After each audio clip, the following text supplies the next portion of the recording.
जो नाई मेरे हस्बैंड के बाल काटता है, उसका पिछले हफ्ते फ़ोन आया कि सर मैं घर आ सकता हूँ आपके बाल काटने के लिए।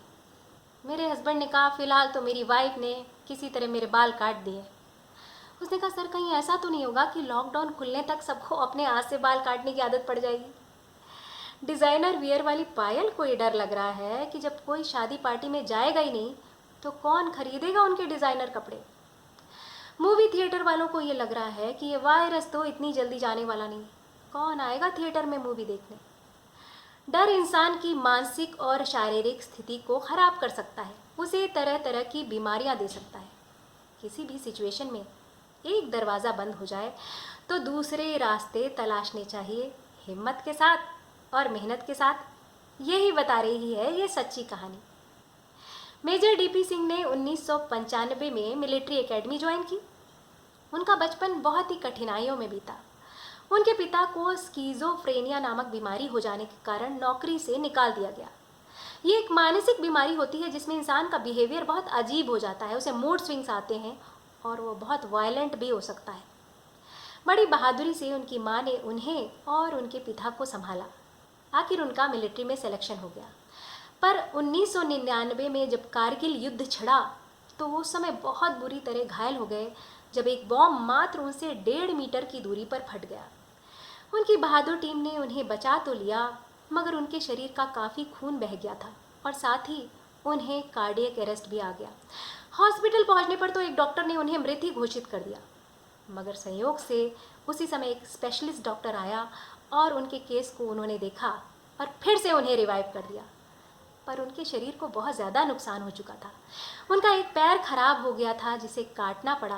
पूरे शरीर में नुकीले नुकीले 50 पदार्थ घुसे हुए थे। उनकी सुनने की शक्ति पर भी बहुत बुरा प्रभाव पड़ा था। इस दुर्घटना के कारण वो पोस्ट ट्रॉमेटिक स्ट्रेस डिसऑर्डर में चले गए। ये किसी दुर्घटना के बाद एक ऐसी मानसिक स्थिति होती है जिसमें इंसान बहुत दुखी रहने लगता है। वो इतना दुखी हो जाता है कि अपने रोज़मर्रा के काम भी ठीक से नहीं कर पाता। काफ़ी समय लगा उन्हें इस स्थिति से बाहर आने में। उन्होंने स्पिरिचुअलिटी की तरफ कदम रखा और अपने आप से कहा, मुझे अपने इस नए शरीर को अपनाना पड़ेगा, मुझे इस पर विजय हासिल करनी पड़ेगी। और अपने उसी नकली पैर से उन्होंने दौड़ना शुरू किया। काफ़ी समय लगा, काफ़ी प्रैक्टिस करी उन्होंने और सन 2009 में नकली पैर से मैराथन दौड़ने वाले पहले भारतीय बनकर उन्होंने इतिहास रचा। अब तक उन्होंने 26 हाफ मैराथन और एक फुल मैराथन दौड़ी है।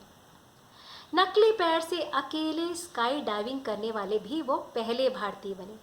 उन्होंने एक एनजीओ की स्थापना की जो उनके ही जैसे पैर खो चुके लोगों की मदद करता है। आर्मी में पोस्ट ट्रॉमेटिक स्ट्रेस डिसऑर्डर से डील कर रहे लोगों की भी वो पूरी मदद करते हैं। उनका ये एनजीओ स्वच्छता अभियान में भी बहुत एक्टिव है।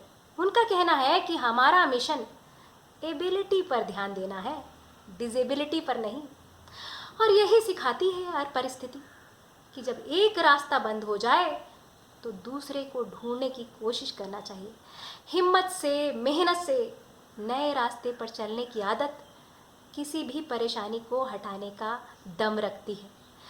हिम्मत से, मेहनत से हम जब नए रास्ते पर चलते हैं तो कोई ना कोई दरवाज़ा तो दिख ही जाता है। तो दोस्तों, अगर आपको मेरी बातें, मेरी कहानियाँ अच्छी लगती हों तो प्लीज़ मेरे YouTube channel Sonia Agarwal story teller को सब्सक्राइब ज़रूर करिएगा। और अगर ये वीडियो पसंद आया हो तो इसे लाइक और शेयर ज़रूर करिएगा।